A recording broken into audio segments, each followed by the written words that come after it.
evening, guys. So, time check na naman. It's 9:47. 9:47. So, in the evening. Anyways, yung damit ko pala is dito Lakers, ah. Ewan ko yung classmate namin, high school jersey to SLA. St. Luke's Academy sa Valderraman, PK. So, tagang PK pa ako, Region 6. SLA, St. Luke's Academy. Doon pa ako nag-high school. So, ewan ko, maka-Lakers ata yung ah, kasama namin dati. Year back 20, ano nga ba ito? Sophomore to eh. 2005 ako nag fourth year. So it means 2003 third year. Oh, 2002. Tama ba? 2002. So year 2002, ewan ko kung ganito yung color ng Lakers dati. Pero anyways, Golden State tayo. Long live Warriors. Sige. So, topic natin yung gabi is um, sanitary pipings.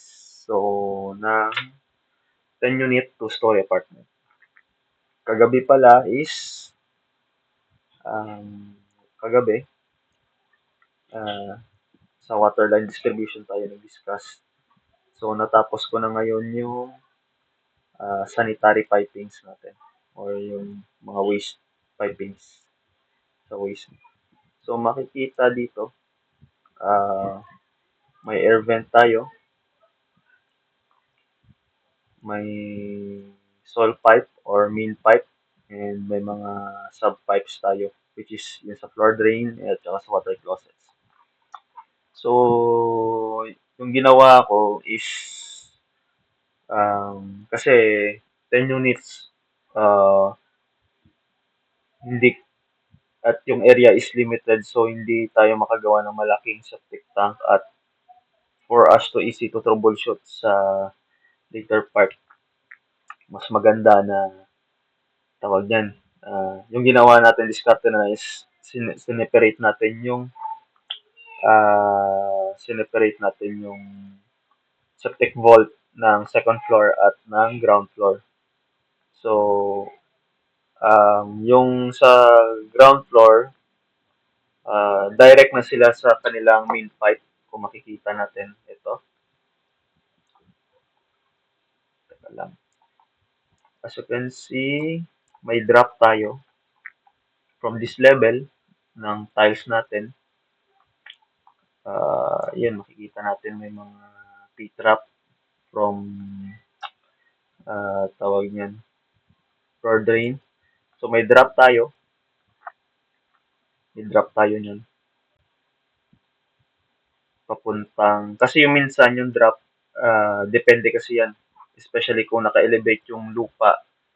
Kasi elevated tayo sa may ground natin eh. Sa tambak natin, nag-elevate pa tayo ng 2 steps. So that's why may drop tayo. And hindi dapat yung drop pa is yung level ng hukay is nakabase talaga yan sa ating septic tank din, which is nakalibing ito eh. And almost, ano ba to? Almost sa 0.3 meters. So, kasi yung itaas ng over ng septic vault natin, ng septic tank is nakalitaw yan sa lupa. So, it means na yung tawag yan, yung tubo na ito, yung main pipe or house pipe natin is nakalibing. Yan. So, marami akong ginawa revisions kanina. Anyways, so, kasi tawag niyan, medyo tricky siya. Magbubunggo-bunggo yung mga pipes mo, especially house pipes ng second floor. So, yung ginawa ko is, pag-separate ko, dapat hindi sila mag-meet pareho nito sa second floor.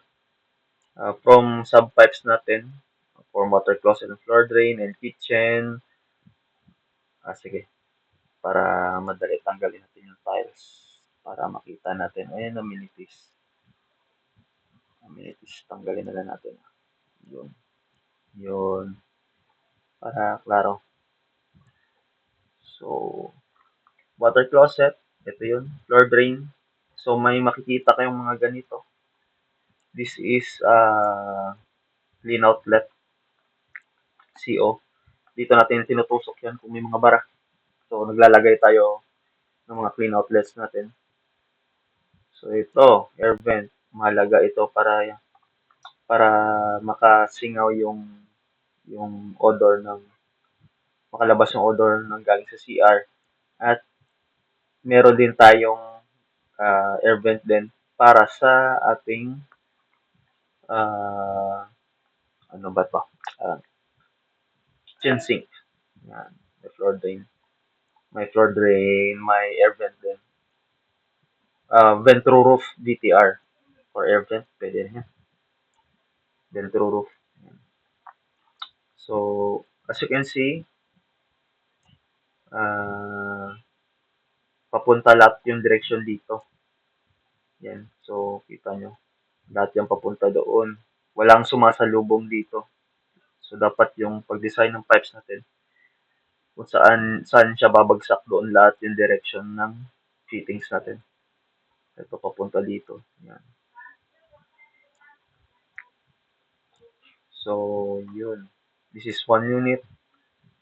So, every unit, meron siyang sariling pipes.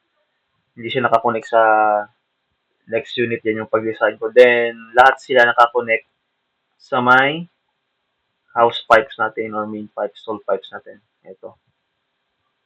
So, lahat sila nakakonect dito. Nakalabas siya actually. So, ito is nasa loob to ng unit sa ilalim. Tapos, ito, nasa may, na to, veranda na to, sa ilalim, sa labas na to. Sa itaas, sa second floor. So, nakalabas yan. Covered by ceiling natin. So, hindi rin naman makikita. Pero, ang kagandahan nito is, tawag niyan, easy to maintain. Yan yung importante sa lahat ng pipings. Dapat easy to maintain yan. Kasi, in the future, nagbe-brittle yung mga pipes natin eh. And may mga leaks. So, hindi talaga may iwasan yan, especially nasa seismic zone tayo or nasa earthquake prone country tayo. So, hindi may iwasang may movement na especially na totally sa earthquake, pero may hindi naman hiningi pero may movement sa may ground natin or anything. May movement sa structure. So, may effect yan sa pipes natin. So, yun. Ito. So, as you can see, meron tayong vent through roof or air vent para sa dito. Sa left side is ito yung water closets natin at saka sa floor drain meron din tayo sa kitchen sink. Kasi minsan nagkakasabay yan. Kung hindi maganda pagkakagawa ng P-trap or yun ang elevation or minsan walang P-trap, yung odor pumapasok minsan yan. Kung isang linya lang, papasok yan. Either sa floor drain, dyan sisingaw yung odor or sa may tawag yan, sa kitchen sink, babaho yan. Dyan yung odor. So, yan yung natin.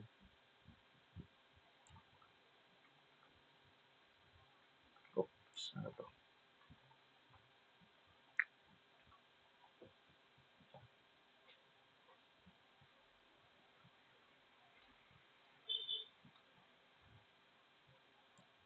Teka lang. Hindi siya nakakonect. Yun. So, nakita tayo hindi lang siguro kanina. Sobrang pagod. Kasi ilang araw na rin. maaga na tayo natutulog. So, ngayon, plan ko hindi na muna ako tutulog.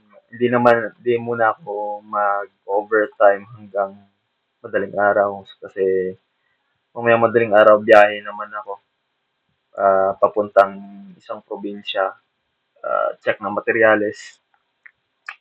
Kasi may ongoing construction din tayo, gumagawa tayo ng bahay. So, sa magpapagawa pala ng plano at bahay, please contact me at my Facebook page and email me. So, makikita mo yan sa aking Facebook page, lahat ng information. At pwede nyo rin ako contact sa mobile number ko. So, sige, ito, for building permit ito eh. So, yun. So, ito, second floor, bababa siya dito. Pagbaba niya, hindi yan totally na naka 90 degrees kasi bawal yan. Cause yan ng ano nga tawag nila, bara. So, dapat may hindi mo siya binibigla. Sige na lang, ito na lang kahit sa inyo na lang. Wag yung biglain parati. Ewan ko paano ba explain. Pero yun, wag hindi natin binibigla yung pagbagsak. So, meron tayong gandahan lang. Dissipate natin yung energy. Hindi siya total impact para hindi bumara. So, ito yon papunta dito sa septic vault number 1. Second floor to. And ground floor, kasi naka-elevate yung ground floor natin. So, ito, kita nyo may drop. So, ito rin. Ganun din. May mga, ano tayo dito. Ano nga tawag dito? Ventro roof. Yan. So, sige. Sa ventro roof natin ito yan. At may mga clean outlets tayo para preparation sa mga bara in the future. Yan. So, papunta rin siyang septic vault 2. Yun. So, yung last ko na lang dito is yung tawag niyan, downspout ko. And floor drain natin sa hallway and sa back natin, rear part ng mga na veranda. So, yan na lang. And pina-check ko muna sa ano natin, sa master plumber. So, sa master plumber natin, based sa master plumber natin, nakabigay na pala siya ng sizes ng ating septic vault. So, ito na yon. So, yung size nito, anyways, is yung isang septic vault, kung makikita nyo sa may screen natin, malabo sa left part, sa ilalim. So, nakalagay dyan. Ito yung sinod ng master plumber natin. The final dimensions of the liquid effluent of the septic tank are 4.2 by 1.5 by 1.5 meters. So, solving for the dimensions of the tank, digestive chamber, and leaching chamber as stated sa section B.5.4 of the 2000 Revised Plumbing Code of the Philippines, the digestive chamber must be 2/3 and leaching chamber must be 1/3 ng volume. So, yun. So, ang volume natin is 4.3. 2/3 niyan ng 4.3. Yan yung length natin. So, 4.3 ang volume, 2/3 niyan is 2.87. So, round off, 2.9. So, leaching chamber, ano to? Tama ba? Digestive chamber. So, volume is 2.9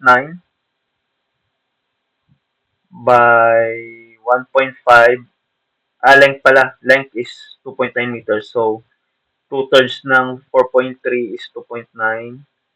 So, volume natin is 2.9 by 1.5 by 1.2. So, anyways, volume to. So, yung 2.9 na yan, length yan. So, yung 1.5 at by 1.2, either gawin mo yung width or height. So, sa akin kasi nagtitipid ako sa area, pailalim ako. So, yung pinili ko yung 1.2 is ginawa ko siyang width. And yung depth ko is 1.5. So, sa leaching chamber naman, which is 1.3 ng volume yung length, 1.3 o so it means 4.3 divided by times mo sa 1/3, 1.43 yan. So, yung length natin is 1.5 meters. So, ang volume natin is 1.5 yung length, 1.5 yung depth, and 1.2 din yung width. Yun. So, yun na. So, yan, magsabi tayong volume, inner sa loob ng septic vault. Teka lang, pakita ko sa inyo. Ito yung septic vault natin, 3 chambers to. So, digestive at dalawang leaching. So, ito, yung length natin is, this is, in total, this is 6.4 meters kasi uh, ang may 0.1 tayo na thickness ng CHB or 4 inch. So, 0.1 plus 3 meters plus 0.1 plus 1.5 plus 1.5. Yan. Then, actually, revise ko to kasi uh, old ko to na septic vault.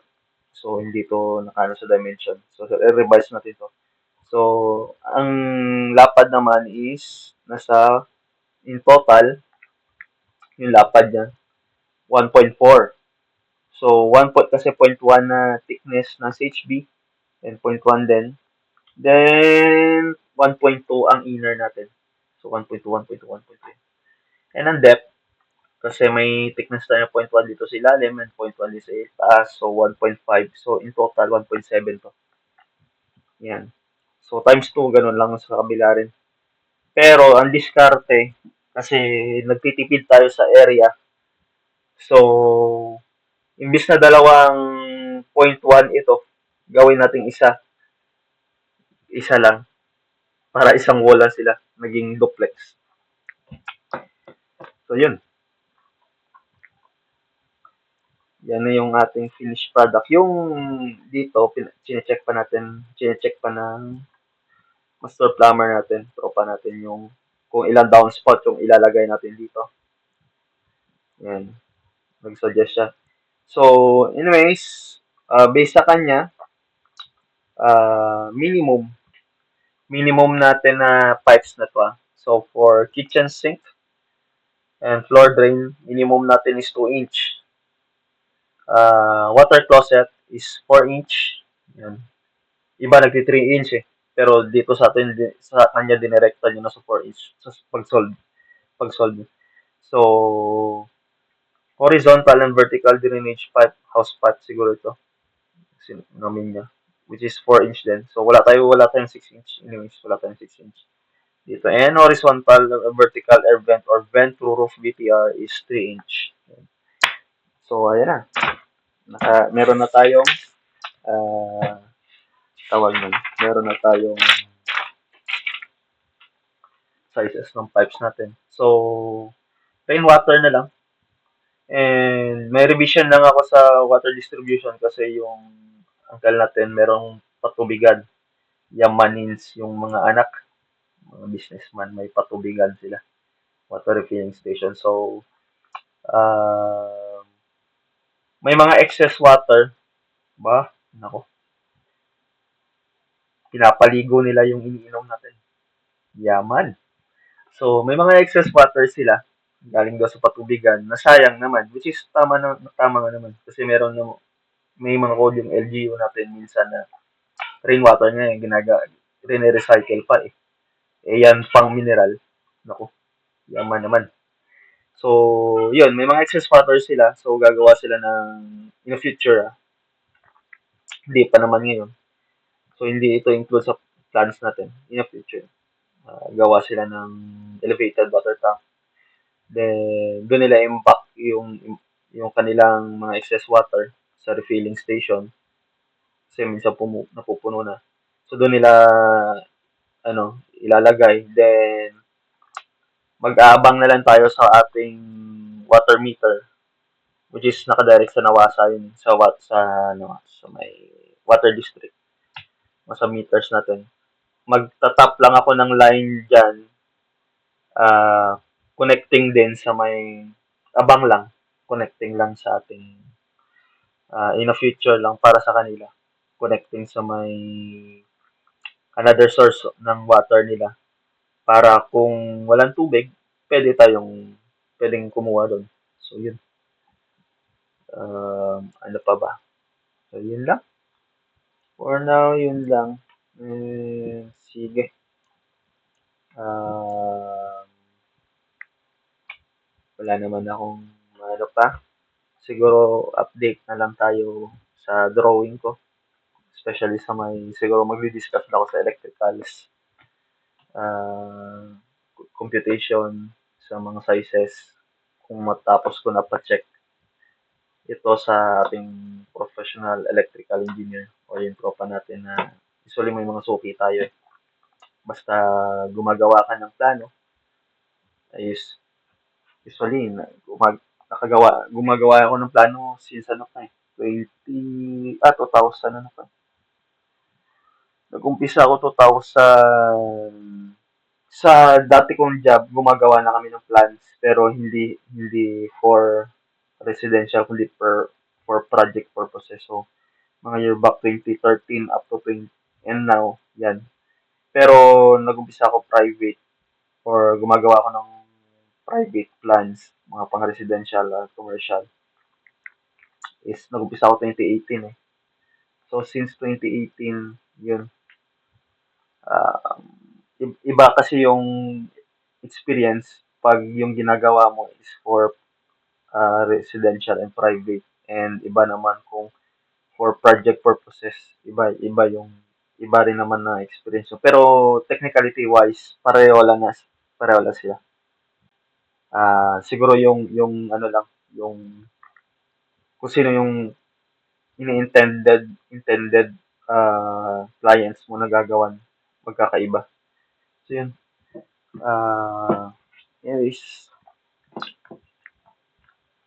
so discuss ko na lang next is yung electrical, then update na lang ako, naka-print na tayo, and ipapadala na natin sa Manila ito. So, yun.